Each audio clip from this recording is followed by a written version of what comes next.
अस्सलामुअलैकुम। आज हम एक नया टॉपिक शुरू करने जा रहे हैं। वो टॉपिक का नाम है टेंसेस। आज से हमारा एक नया टॉपिक शुरू होने जा रहा है। इससे पहले के वीडियोस में हमने एक्टिव वॉइस से पैसिव वॉइस और पैसिव वॉइस से एक्टिव वॉइस देखे थे। आज हम एक नया टॉपिक शुरू करने जा रहे हैं। उस टॉपिक का नाम है टेंसेस। टेंसेस ज़माना, तीन किस्म के ज़माने होते हैं। प्रेजेंट टेंस ज़माने हाल, पास्ट टेंस ज़माने माजी, फ्यूचर टेंस ज़माने मुस्तकबिल। ये तीन टेंसेस के फिर सब टाइप होते हैं। सब टाइप्स यहाँ लिखे गए हैं प्रेजेंट टेंस के। पहला होता सिंपल प्रेजेंट टेंस, दूसरा होता प्रेजेंट कंटिन्यूअस टेंस, तीसरा होता प्रेजेंट परफेक्ट टेंस और चौथा होता प्रेजेंट परफेक्ट कंटिन्यूअस टेंस। अगर हम देखेंगे तो उर्दू में सिंपल प्रेजेंट को सादा ज़माने हाल कहते हैं, प्रेजेंट कंटिन्यूअस को ज़माने हाल जारी कहते हैं और प्रेजेंट परफेक्ट को ज़माना हाल मुकम्मल कहते हैं और प्रेजेंट परफेक्ट कंटिन्यूअस टेंस को ज़माना हाल नामुकम्मल जारी या नामुकम्मल ना तमाम जारी का कहा जाता है। ये तीन किस्म के जो टेंसेस है उनकी सब टाइप होकर 12 किस्म के हो जाते हैं। जैसा कि आप यहाँ देख रहे हैं, यहाँ प्रेजेंट टेंस की 4 सब टाइप होती है, उसी तरह पास्ट टेंस की 4 सब टाइप्स होती है और फिर मुस्तकबिल की भी 4 सब टाइप्स होती है। हमको सबसे पहले ज़माना किसे कहते हैं वो समझना पड़ेगा। प्रेजेंट टेंस ज़माने हाल, वो ज़माना जिस ज़माने में काम करते वक्त मुकम्मल ना हुआ हो, ऐसे ज़माने को प्रेजेंट टेंस कहते हैं। पास्ट टेंस वो ज़माना जिसमें काम एक्शन अभी अभी मुकम्मल हुआ हो और फ्यूचर टेंस वो ज़माना जिसमें काम आने वाले ज़माने में पूरा होगा।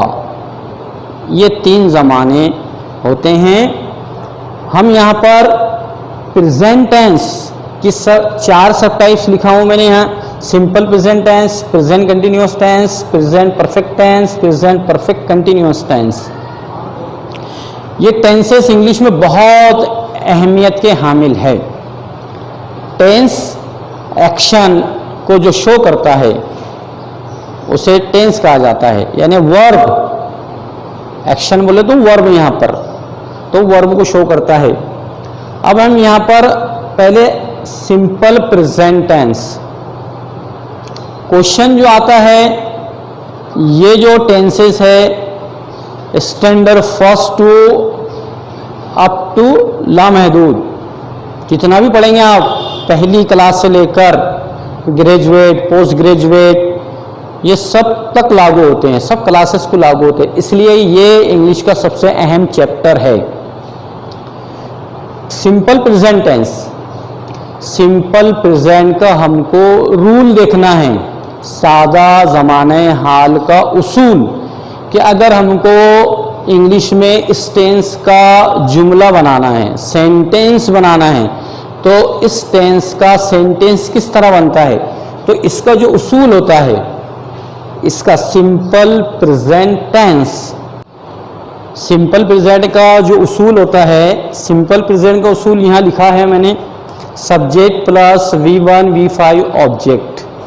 अब अक्सर इंग्लिश में जो सब्जेक्ट इस्तेमाल होते हैं, आम तौर से हम जो सब्जेक्ट इस्तेमाल करते हैं वो प्रोनाउन होते हैं। ये लिख दिए गए यहाँ पर। ऐसा नहीं है कि यही प्रोनाउंस हमेशा सब्जेक्ट रहेंगे। सब्जेक्ट कोई भी हो सकता है, लेकिन आम तौर से हम इन प्रोनाउन को सब्जेक्ट के तौर पर इस्तेमाल करते हैं। तो सिंपल प्रेजेंट टेंस का उसूल जो है, सब्जेक्ट V1 V5 ऑब्जेक्ट, अब ये V1 और V5 क्या है? V1 बोले तो वर्ब की पहली हालत, मिसाल के तौर पे यहां पे मैंने लिखा गो, ये वर्ब की पहली हालत है, V1 है ये, यानी सिंपल प्रेजेंट टेंस। और इसकी पास्ट टेंस ये है, पास्ट पार्टिसिपल ये है, और ये जो वर्ब में ES लगाए हैं मैंने यहाँ पर, ये पहली हालत में जो ES या S या IES, कुछ वर्ब ऐसे होते हैं जिनकी V5 बनाने के लिए S लगता है, ES लगता है या IES लगता है। अगर हम वर्ब में ये ऐड कर देते हैं ये अल्फ़ाबेट्स, तो वो वर्ब की पांचवी हालत बन जाती है। यहाँ पर देखो, ये पहली हालत है गो और इसकी पांचवी हालत गोज हो गई। यहाँ क्या करना पड़ेगा अपने को, ये वर्ब के मुताबिक ES लगाना पड़ेगा। हमेशा वर्ब में ES नहीं लगता है, किसी वर्ब में S लगता है, किसी वर्ब में ES लगता है, किसी वर्ब में IES लगता है। ये तीनों चीजें लगने से वो वर्ब की पांचवी हालत, पांचवी फॉर्म बन जाती है। सिंपल प्रेजेंट को अगर आपको जुमला बनाना है इंग्लिश में इसका, तो आपको इस उसूल के तहत और बहुत सारे इसमें ऐड कर सकते हैं हम इस उसूल में, लेकिन सिंपल जो उसका तरीका है, इसमें ऑब्जेक्ट नहीं लिख सकते हम। एक उसूल ऐसा है कि उसमें ऑब्जेक्ट नहीं लिख सकते हैं, सिर्फ वो सब्जेक्ट और वर्ब रहेगा, वो भी सिंपल प्रेजेंट का जुमला रहेगा। उसमें अपन अगर ऑब्जेक्ट जोड़ देंगे तो वो भी, लेकिन अक्सर सिंपल प्रेजेंट का जो उसूल होता है, किसी सेंटेंसेस में ऑब्जेक्ट होता है, किसी में नहीं होता है। यहाँ हमने ऑब्जेक्ट लिखा है।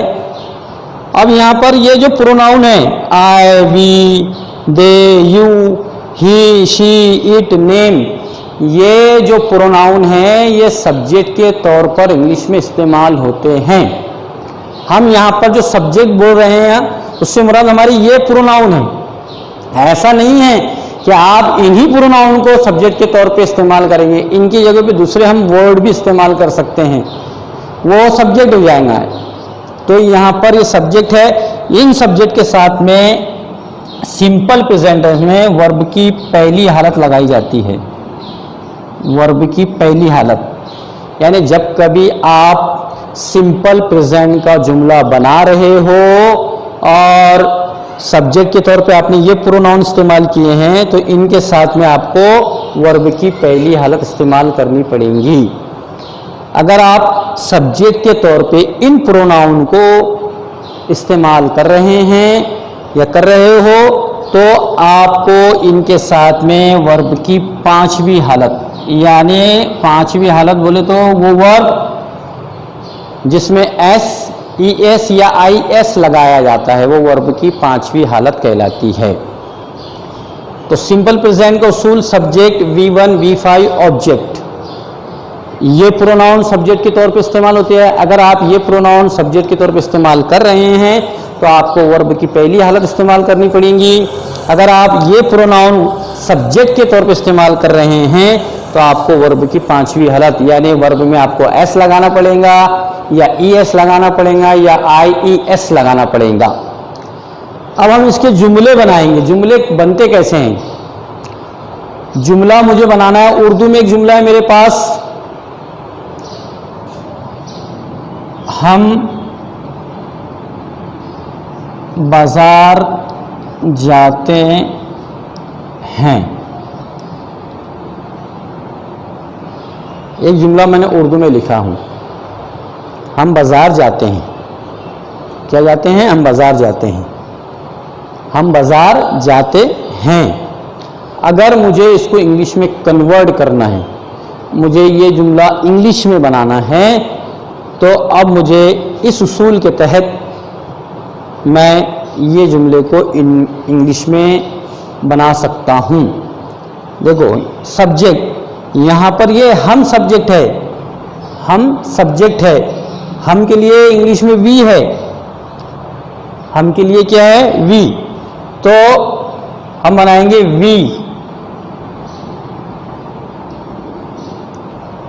वी। उसके बाद में हमको ये जाते हैं, ये वर्ब है और जाने के लिए गो है, तो वी गो। कहाँ जा रहे हैं हम?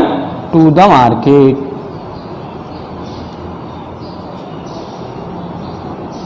टू द मार्केट, ये बन गया। देखो ये वी सब्जेक्ट है और ये वर्ब की पहली हालत है, ये वर्ब की पहली हालत है और ये हमारा ऑब्जेक्ट है। ये वर्ब की, ये V1, ये V1। अब ये V1 क्यों लिखा गया है? क्योंकि हमारा सब्जेक्ट यहाँ ये प्रोनाउन है और यह लिखे हमने आई, वी, दे, यू। अगर हमको ऐसा होना वो हंसती है या वो क्लास में पढ़ती है तो हम उसको इस तरह लिखेंगे, she goes to the market.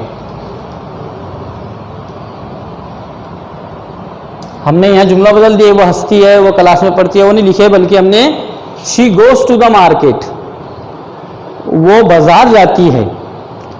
अब यहाँ देखेंगे आप, यहाँ हमने ये प्रोनाउन बदल गया, सब्जेक्ट यहाँ बदल गया। यहाँ लिखे थे हमने he, she, it, name. He, she, it, name है, तो यहाँ इनके साथ में, इन सब्जेक्ट के साथ में आपको V5 बनाना है, V5 लगाना है, वर्ब की पांचवी हालत लगानी है। देखो यहाँ पर ये सब्जेक्ट हमारा शी प्रोनाउन है, सब्जेक्ट है, इसके साथ में वर्ब की पांचवी हालत, यह शी पांचवी हालत, इसकी पांचवी हालत ये है, यानी वर्ब में जब SES लगता है वर्ब की पांचवी हालत बन जाती है। तो इस तरीके से हम सिंपल प्रेजेंट टेंस का जुमला, सेंटेंस आसानी से बना सकते हैं। अगर हम ये रूल को, सीधा साधा रूल, आसान रूल को अगर ध्यान में रखें, इससे पहली की स्टेप जो उसूल की, यहाँ पर ऑब्जेक्ट नहीं हो सकता है, ऑब्जेक्ट नहीं हो सकता है। यहाँ ऑब्जेक्ट लिखे हैं हमने, ये जुमला ऐसा भी लिख सकते हैं हम, शी गोज, वो जाती है, क्योंकि शी जो है ये लड़की या औरत के लिए इस्तेमाल होता है इंग्लिश में।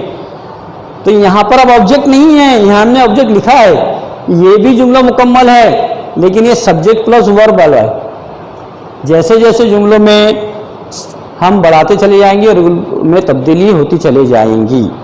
तो सिंपल प्रेजेंट का जुमला, सेंटेंस हम इस रूल के तहत, और अगर आप इन प्रोनाउन को सब्जेक्ट के तौर पे इस्तेमाल कर रहे हैं तो V1 यानी वर्ब की पहली हालत, और इन प्रोनाउंस को सब्जेक्ट के तौर पे इस्तेमाल कर रहे हैं तो वर्ब की पांचवी हालत।